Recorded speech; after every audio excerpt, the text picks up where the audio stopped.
월드컵 예선 불참 손흥민 햄스트링 찢어지지 않았다 보호 차원 결정. 토트넘 브라이턴 최신 상황. 다시 한번 손흥민의 결장이 예고된다. 토트넘 호스퍼의 엔제 포스테코글루 감독은 4일 한국 시간에 열린 공식 기자회견을 통해 브라이튼 앤 호브 알비온전에도 손흥민이 결장할 것이라 예고했다.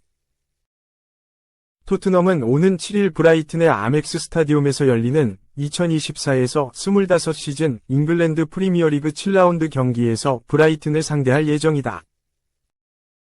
이 경기에 앞서 공식 기자회견에 참석한 포스테코글루 감독은 주중 유럽축구연맹 유로파리그 페렌츠바로시전을 소화한 선수들은 모두 건강하다. 모두 피곤한 것처럼 보이긴 하지만 다친 선수는 없다. 이 경기를 소화하지 않는 부상 선수 중 데스티니 우도기는 괜찮아졌다. 내일과 모레 팀 훈련을 소화할 전망이다. 라고 설명했다. 하지만 최근 허벅지 부상을 당한 손흥민이 출전하지 못할 것이라 전했다. 그는 손흥민은 브라이튼전 출전이 어려울 것 같다. 손흥민은 복귀를 위해 노력하고 있다. 하지만 회복이 예상보다 빠르지 않다. 이번 주말 경기에 나서기는 무리다. 라고 밝혔다. 토트넘의 주장이자 핵심 공격수인 손흥민은 지난달 27일 영국 런던의 토트넘 호스퍼 스타디움에서 열린 2024에서 25시즌 UEL 1라운드에서 카라박을 상대로 선발 출전했다. 그리고 손흥민은 후반 25분 날카로운 슈팅으로 도미닉 솔랑케의 세 번째 골을 돕는 등 종횡무진 활약을 펼쳤다. 그런데 솔랑케의 득점 직후 손흥민은 허벅지 통증을 호소하며 그라운드에 쓰러졌다. 곧바로 위르진이 투입됐고 손흥민은 교체로 물러났다.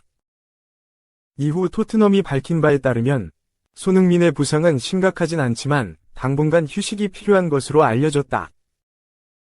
이러한 손흥민의 부상은 최근에 있었던 빡빡한 일정 때문이었다. 손흥민은 이번 시즌 개막 후 바쁜 나날을 보냈다. 꾸준히 프리미어리그 경기를 소화한 뒤 지난달 5일 한국에서 열린 국제축구연맹 FIFA 2026 북중미 월드컵 아시아 지역 3차 예선 경기 출전을 위해 장거리 비행을 해야 했다. 그리고 팔레스타인전을 소화한 뒤 손흥민은 곧바로 오만으로 떠나 원정 경기를 풀타임 출전해야 했고 오만전이 끝나자마자 소속팀으로 복귀했다. 이처럼 지옥같은 일정을 보낸 손흥민은 최근 영국 현지에서 열렸던 토트넘 팬 포럼 행사에서 경기 수를 줄여야 한다. 선수들은 매 경기 최고의 경기력을 보여주고 싶을 텐데 빡빡한 일정 때문에 그것이 잘 되지 않는다 라며 목소리를 높였다. 그런데 공교롭게도 이러한 주장이 나오자마자 손흥민이 빡빡한 일정으로 쓰러졌다. 이후 손흥민은 이 경기에 결장했고 토트넘은 우려와 달리 손흥민이 빠진 이 경기에서 모두 승리했다. 30일에 있었던 프리미어리그 6라운드 맨체스터 유나이티드전에선 3에서 0 승리를 거뒀으며 지난 4일에는 UEL에서 페렌츠바로시, 헝가리를 2에서 1로 제압했다.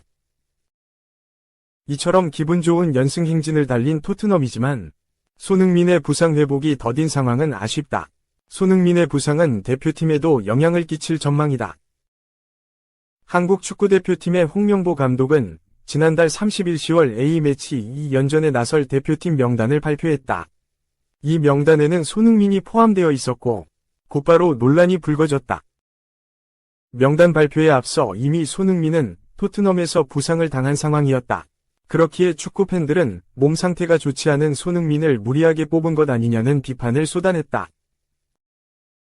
이에 홍명보 감독은 손흥민이 결장할 시 플랜 B가 준비되어 있다 라고 밝혔다. 그리고 지난 4일 대한축구협회는 선수 보호 차원에서 손흥민을 이번 A매치 명단에서 제외하기로 했다 라고 발표하며 손흥민 대신 마인츠 05에서 활약 중인 홍현석을 대체 발탁했다. 포스테코글루 감독 역시 이러한 상황을 인지하고 있었다. 포스테코글루 감독은 현재 손흥민은 경기 출전에 근접하지 않은 상태다. 대표팀에 안 가는 것이 맞다. 우리는 언제나 선수들의 대표팀 일정을 존중하며 구단 위르진의 정보도 항상 각 대표팀과 공유한다. 라며 손흥민의 대표팀 차출을 만류했다. 2. 한국인 공백 점점 지워진다. 새 감독 선임 효과는 굉장. 리그 10위 있고 이젠 선두질주 오른쪽 화살표 코모의 3에서 1승리. 선두 질주를 계속 이어갔다. 나폴리는 5일, 한국 시간, 이탈리아의 디에고 아르만도 마라도나에서 열린 2024에서 25시즌 이탈리아 세리에 A 7라운드에서 코모 1907-3에서 1승리를 거뒀다.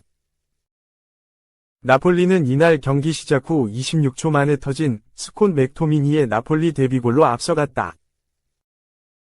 이어 전반 43분 코모가 가브리엘 스트레페차의 동점골로 균형을 맞췄지만 후반 8분 로메루 루카쿠가 페널티킥을 침착하게 차 넣으며 다시 리드를 잡았다.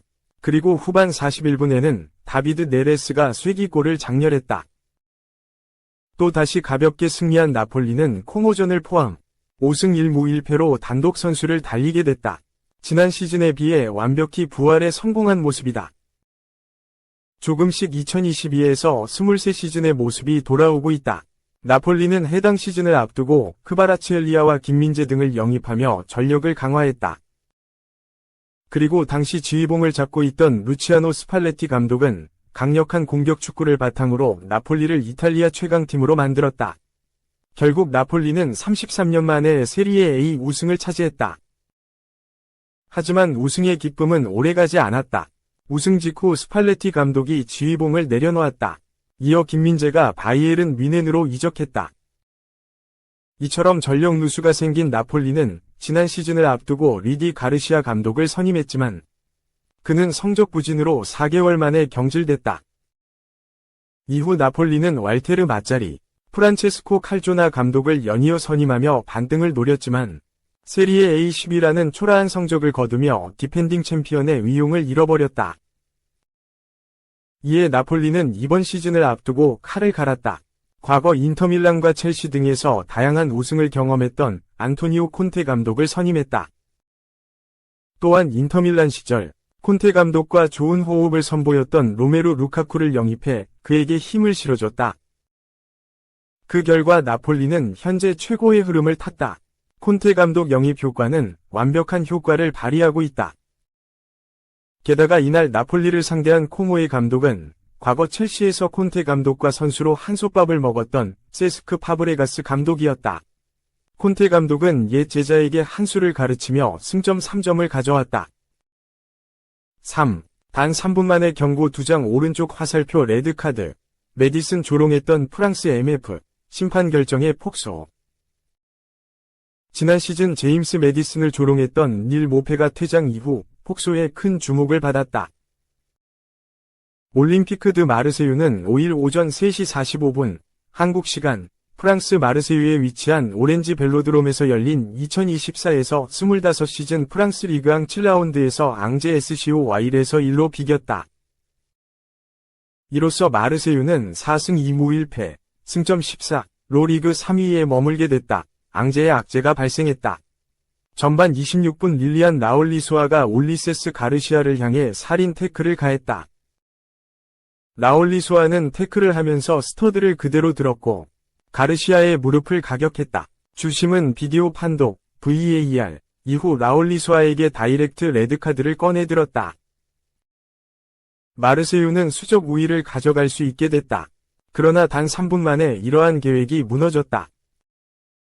전반 30분 모페가 상대의 공을 탈취하려는 과정에서 무리하게 발을 뻗어 상대 선수를 넘어뜨렸다. 주심은 휘스를 불었고 모페에게 경고를 꺼내 들었다. 이미 경고 한 장을 받았던 모페는 경고 누적으로 퇴장당했다. 모페는 전반 27분 상대 골키퍼가 골킥을 하기 위해 공을 잡고 질주하는 과정에서 몸으로 밀면서 골킥을 방해해 경고를 받았다. 모페는 단 3분 만에 또 다른 반칙으로 경고를 받으며 결국 퇴장당했다. 모페는 심판이 카드를 꺼내들자 웃으면서 경기장을 빠져나갔다. 10대 14옴이 됐다.